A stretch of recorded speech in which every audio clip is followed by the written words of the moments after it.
Днес започваме поредното интервю по проект Комент. Нека да представим нашият партньор и участник в проучването. Здравейте, Мариана. Моля, споделете името на организацията, къде се намирате и какъв е размера на предприятието.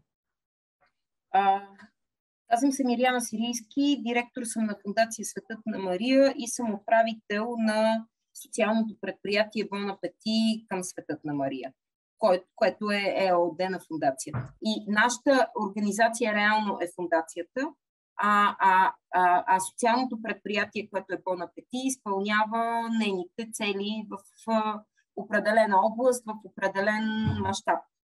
И в този смисъл имаме назначени хора в Бон Апети, които са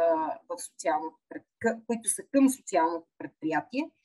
Иначе имаме назначен персонал в фондацията. И е много интересно кое искате да знаете и за кое искате повече да научите. Как стои във вашия изследователски проект? В нашия проект е зададено предприятие, водено от общността, но тъй като в България това е доста трудно разграничимо понятие и такъв сектор практически почти не съществува, Community-Based Enterprise. По-скоро ще говорим за социално предприятие, тъй като над 90% от обектите в България са социални предприятия. Макар и да не е ясна все още дефиницията в България, не е регламентирана законово. Предполагам, и вие сте наясно. Нека говорим за социалното предприятие, но ще има и препратки към фондацията. Не, напротив. Слушайки ви си представям повече, че говорим за фондацията, защото фондацията е класическо социално предприятие в смисъла на, тъй като тя има стопанска дейност и е общностна по същността си, защото тя е създадена от група хора. Нали? Фондациите са създадени от група хора с идеална цел. Нали? Това е концепта, който стои за тях.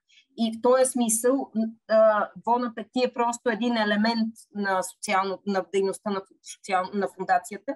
И аз ще ви го представям като елемент на фондацията, без да акцентирам на това, че той е отделно ЕООД. Ако искате, така ще направим. Добре, нека да комбинираме.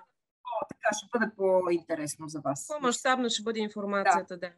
Добре, заповядайте. Е много малко като сегмент.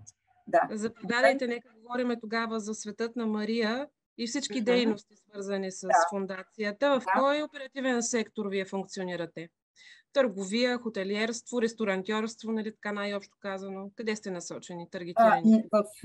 В стопанската ни дейност е свързана с ресторантьорство, тъй като предоставяме кетеринг услуги.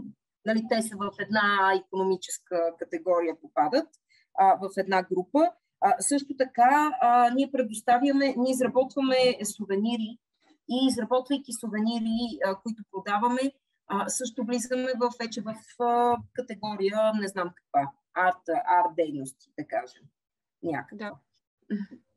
По-скоро търговия на дребно, нека да ги... Но търговия на дребно определено имаме, защото имаме онлайн магазини и сме също в областта на търговията на дребно.